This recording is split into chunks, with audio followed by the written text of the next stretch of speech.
So we promised a period of half hour or so of open comments on what we've seen over the last day and a half. So we want to start there. I know Larry Magid got cut off last time, so he'll get the first question. I do want to encourage those who are not members of the task force, in particular, to use this as a time to put questions or comments on the record.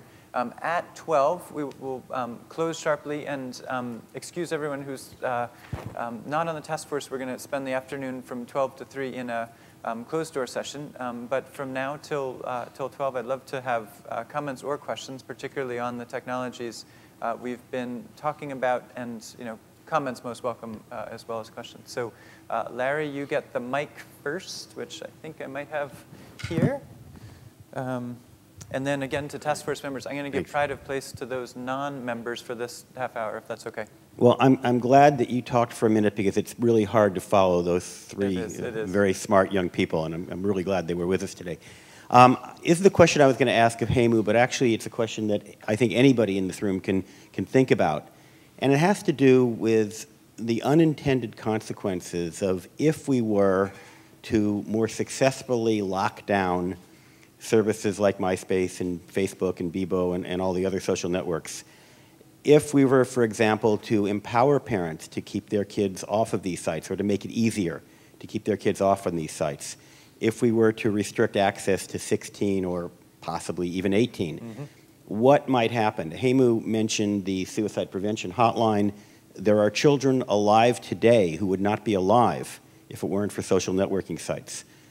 You also talked a little bit about the high-risk kids. No doubt about it. I think you're absolutely correct, and we've seen that with the researchers here at the task force, that there are children who do risky things offline, that do risky things online.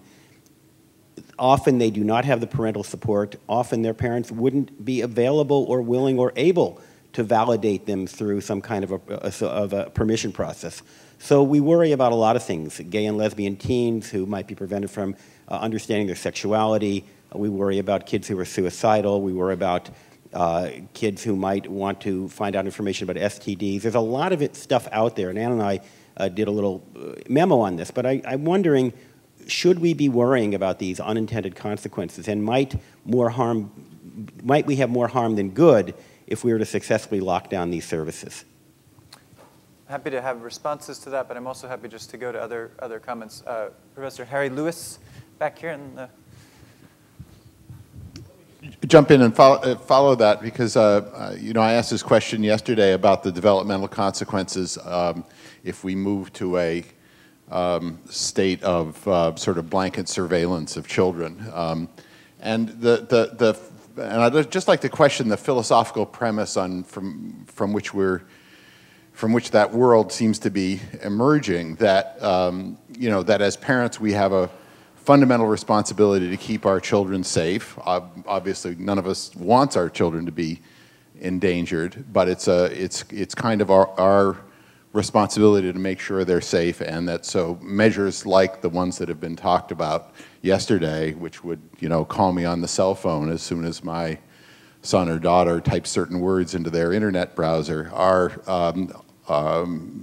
things which I would almost be negligent if I didn't embrace and make sure that my neighbors embraced as well. And this is a question that I would just like to put, is whether there is a moral or even potentially legal flip side consideration of the rights of young people, certainly 17-year-olds, and you take it down, I don't know where the age cutoff would be, to free expression and the right to seek out information on their own without supervision by any adult, including even their parents. If I kind of think there is some such right in there, I don't know what age it would start at.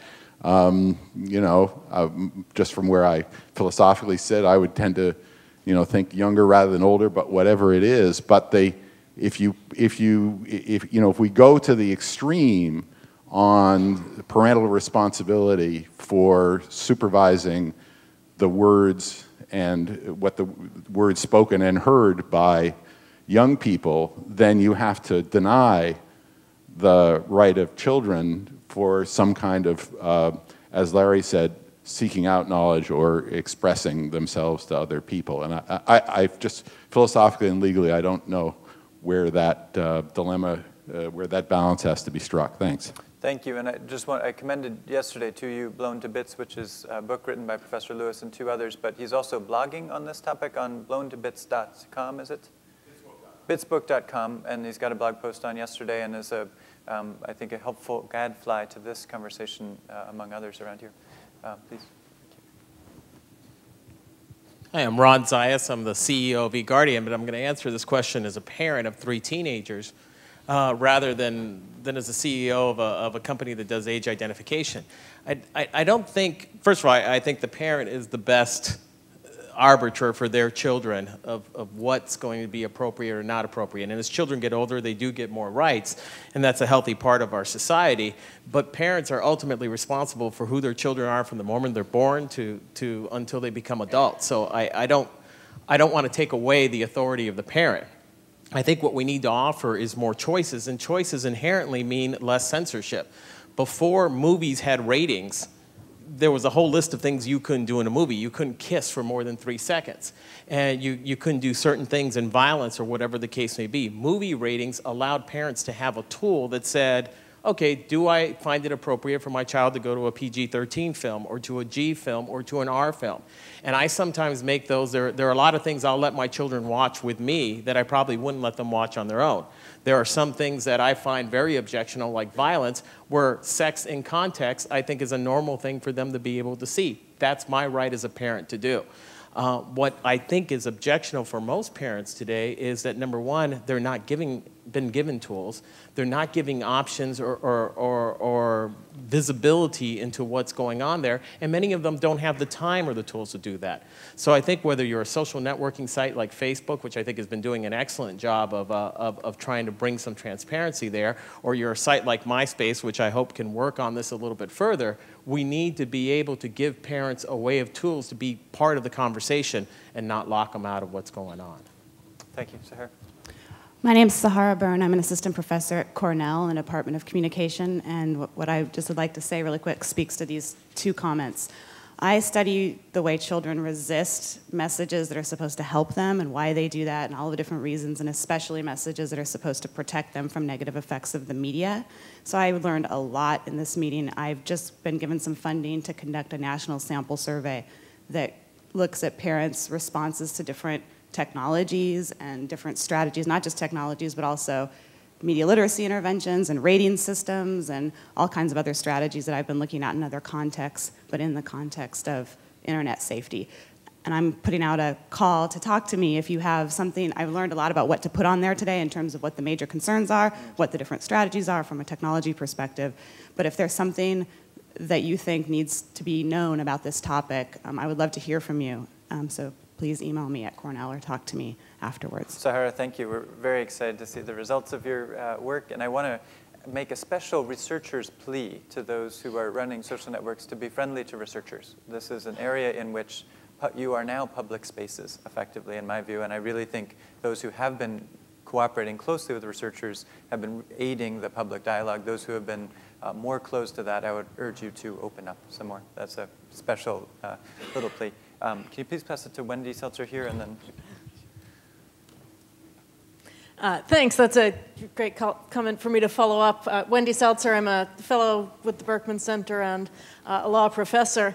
And I'm impressed with what I've heard this morning about the voluntary steps that companies are taking and the effect that has had in creating safe spaces.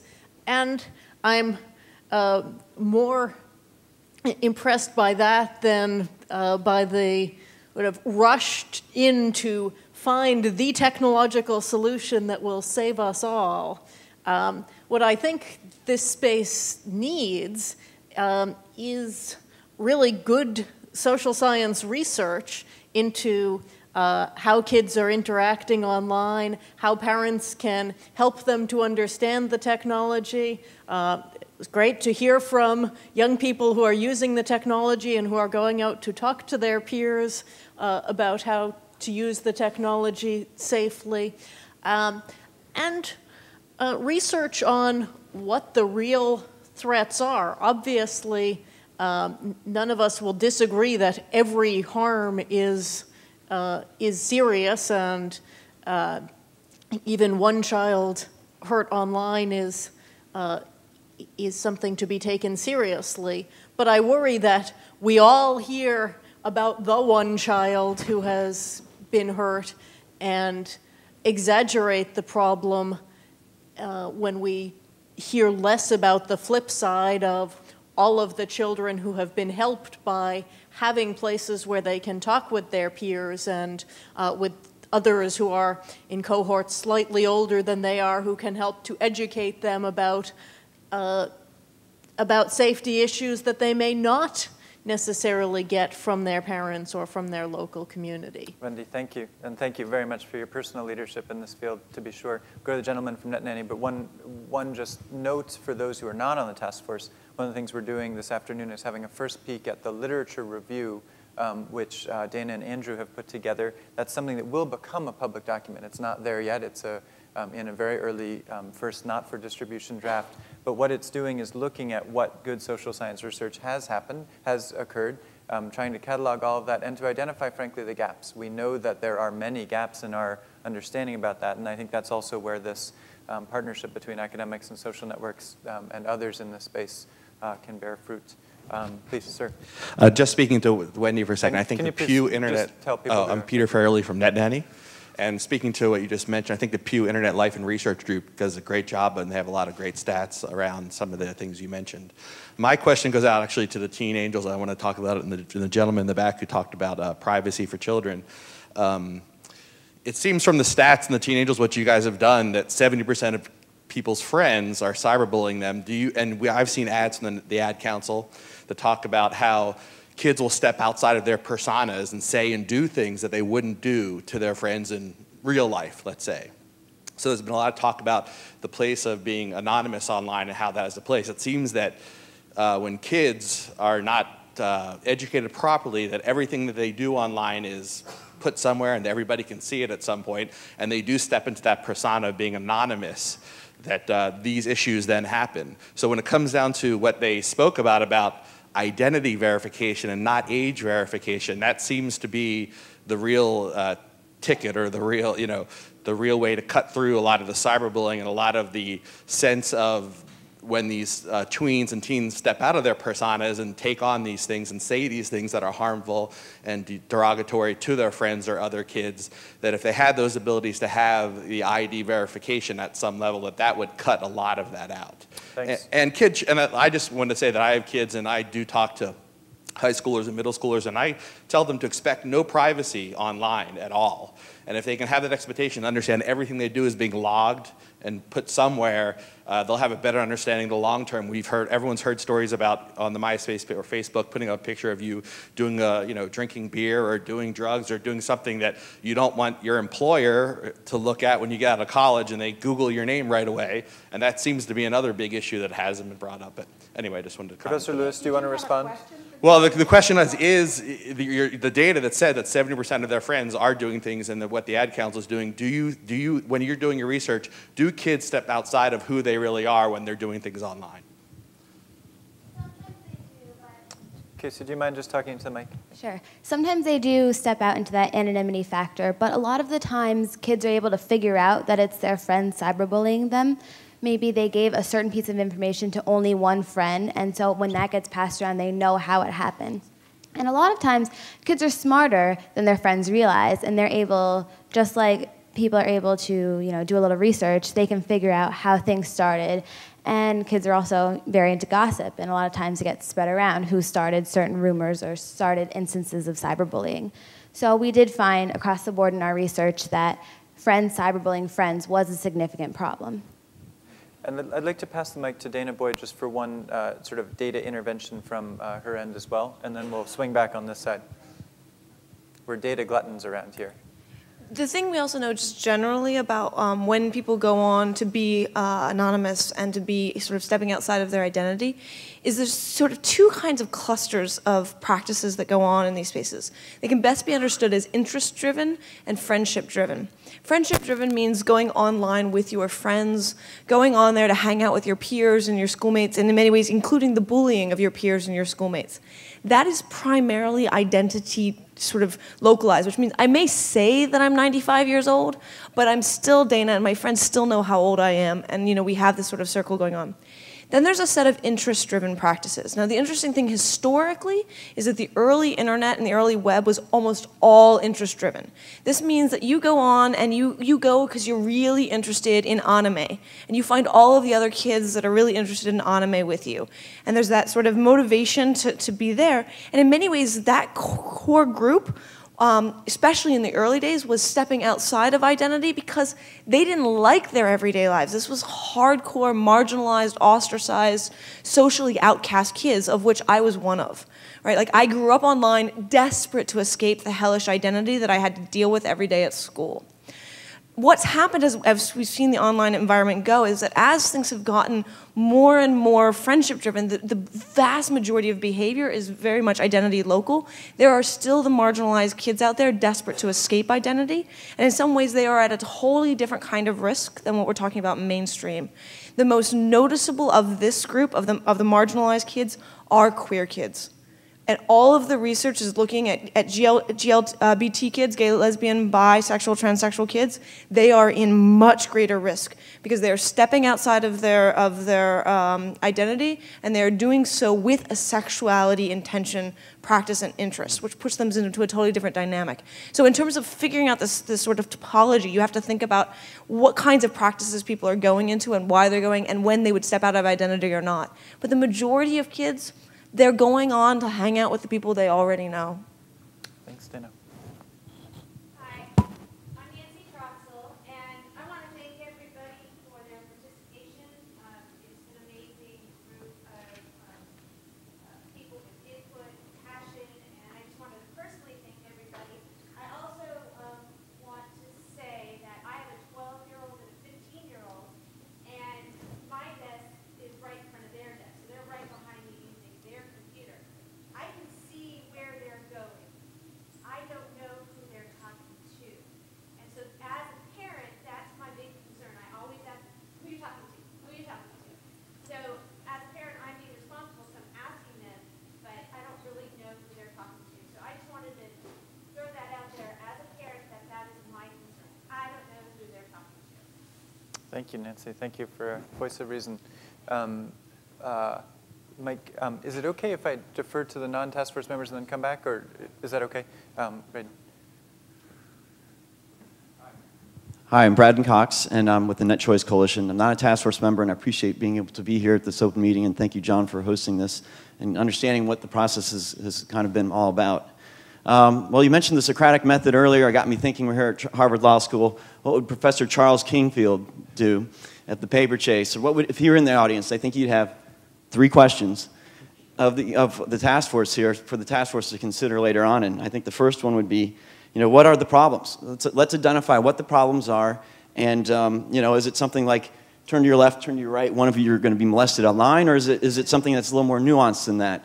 The second one I think would be, what technologies can help solve these problems? And are they going to be effective at that? And then the third one, and I think the booklet that was put together is actually, tried to address those first 2. What I didn't hear today that much was actually, it's not whether the technology works, it's whether the technology works to make children safer. Mm-hmm. And I think it's that third point that is going to be the primary directive of this task force, and it's something I look forward to hearing about. Thank you. Very helpful, thank you. I want to acknowledge that both Mike and Ann of the task force would love to get in, and I will let them in, but I do want to, to the extent there are others not on the task force, give them voice. Why don't we go to Mike, since we're here, and Ann next, and then others can think of their questions. Okay, this is there's a voice-activated microphone that's actually on. Mike McKeon from Verizon. I'm on the task force, and I wanted to ask this question now since it's fresh. We didn't get a chance to talk to the teen angels, ask questions of the teen angels directly. So 70% of kids are sharing, and this is directed right at you guys, 70% of kids are sharing their passwords with their friends. It seems like then 70% are getting cyberbullied, maybe not the same 70%, but it seems like sharing their passwords can lead to more bad things than good things. Is there something, is there a downside if industry was to develop a tool that would prevent kids from sharing their passwords? I mean, or maybe saying it another way, is there a good reason why we should let kids share passwords? That's a great question. Thank you. Casey, reaching for the mic again. Passwords should be shared with the kids' parents and only the parents. So the kids should know it and the parents should know it, and there's no reason for anyone else to know it. So I don't think there'd be any downside to that, because as long as the parents know it and the kids know it, no one else needs to know it. No one else should be going into that kid's account. Okay, just one question. How often do kids share it online? It's very often that the kids share it online. With the IMing and the social networking, it's very easy to pass on information. And that opens up an entirely new danger, because once something is online, it is so accessible, and a lot of kids don't realize that. So they think that just because they send something out and they think it's private, they don't understand that it could be copied, it could be forwarded. There are so many other ways to get that password to different people. Let me ask a question separately. How many passwords are shared? Hey, this is my password, you can log on. Just talking to each other. Well, that's not very common. But what is very common is, hey, I can't get to my email right now. Can you check something for me? Or, hey, I left this book at school. Can you log on to my email and just leave me a message, write something for me so I can get it later or get it from a different location. It's not outright, here's my password, have fun. That's teens. Pre-teens, they tell each other over lunch. So I just want to turn to Dana and see if she's got a further note on the score from the data bank. Sorry, I interviewed tons of kids about why they share their passwords, so I actually have a pretty good topology of some of the different dynamics of it. There's a variety of different reasons. You have one, which is just sharing it, like they said, for getting access to I can't get to my email right now.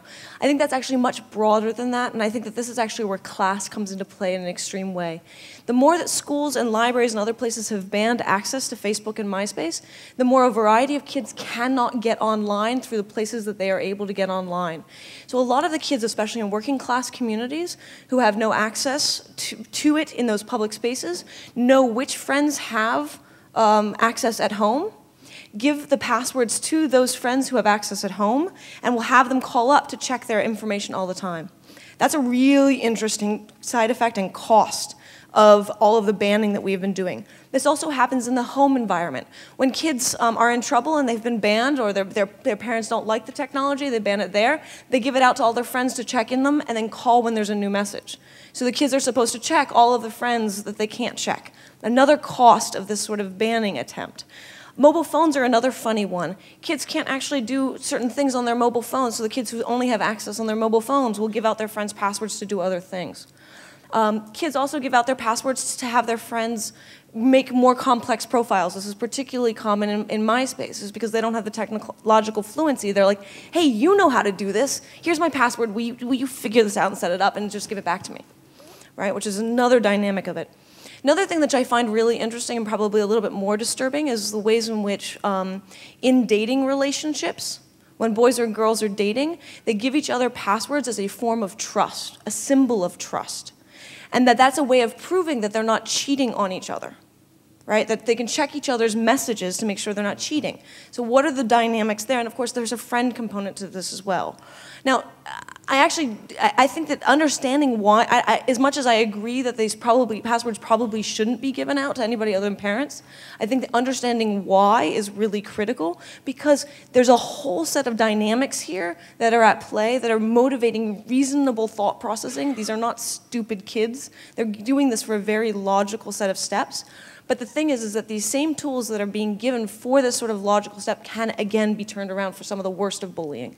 And so that's where you get these dynamics at play. And they're also totally right. Kids can guess each other's passwords like nobody's business. And one of the things I'm surprised that they didn't point out is that the worst of it tends to come from siblings, where you don't even have to guess the password.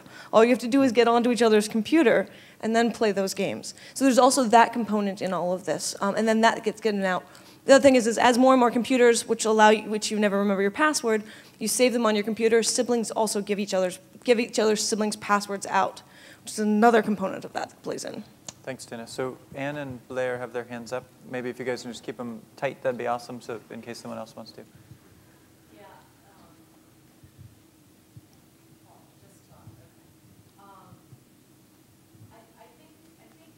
I appreciate my time. Is it too on? Thank you. And now just talk. Okay, now I'll talk. Briefly, I appreciated what Hemu said earlier about online safety being a journey, not a destination. And one thing I think we need to be mindful of is that this is a transitional problem in a way. John and Urs talk about the digital natives, and very, very soon, the vast majority of these digital natives are going to be parents. And so we're really dealing with a moving target. These digital natives are getting smarter by the day, but parents are too. And I think we need to, not only do we need to be reality-based and research-based, and we aren't yet, we really need to get there, but we also need to observe this great experiment called the social web as it goes and learn from it collectively, actively, and see where it goes, because the actual practices on the social web are changing as people learn how to navigate it and negotiate it. Great, thanks, Anne. Blair. Hi, this sort of goes to the Blair, comment. do you mind just saying? Oh, Blair Richardson from Aristotle, of identifying the problem. And one of the things that there's sort of a dearth of, and I make this comment in the open session because there are researchers here that are not going to be in the closed session. There really seems to be a dearth of information about what the behavior of online predators is when they're in these social networks. What are they doing? Where are they going? When they get identified and kicked off, where do they go? Do they try to come back in? Are there interviews? Are there studies? Is there research of what these people are actually doing? They're really the most dangerous members of society to kids. And if there is anybody that is aware of studies, research, interviews, anecdotes, anything, I think it would be really helpful to the whole task force to address that exact question of what's the problem. And certainly the task here of the Research Advisory Board is to roll up what's good there, to be sure. Very brief is that there's almost none because it's methodologically how. Honestly, the numbers are so low of the people that have been arrested for these kinds of things that even doing post-FBI interviewing is very difficult. The other thing is that the DOJ does not release a lot of what they do in terms of the interviewing, around this. So we're simply, it's not that people don't want to do this. There's only one research project out there that actually investigates people post-FBI interviewing, and other than that, it's really difficult. They're coming up with the second one. They're coming up with the second one soon.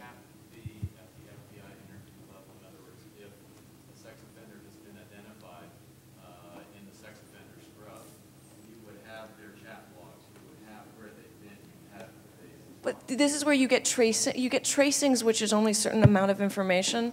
You don't actually, understanding the logic requires interviewing.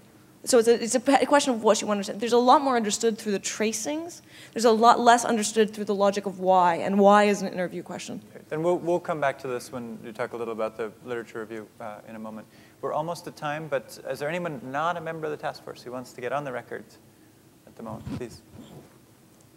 Can we get a mic over here? Thanks, Anne. And please tell us who you are. Hi, Kate Schroth from iCouldBe.org. I just wanted to remind the task force that while I'm thrilled that 100% of all the parents attending the conference are very responsible with their children's online lives, there are millions of children out there who do not have that in their homes, and that it's a very vulnerable population that we have to think about as well. Well put. I think that is the note on which we should end this public session. A wonderful, wonderful comment, and thanks to everyone for participating.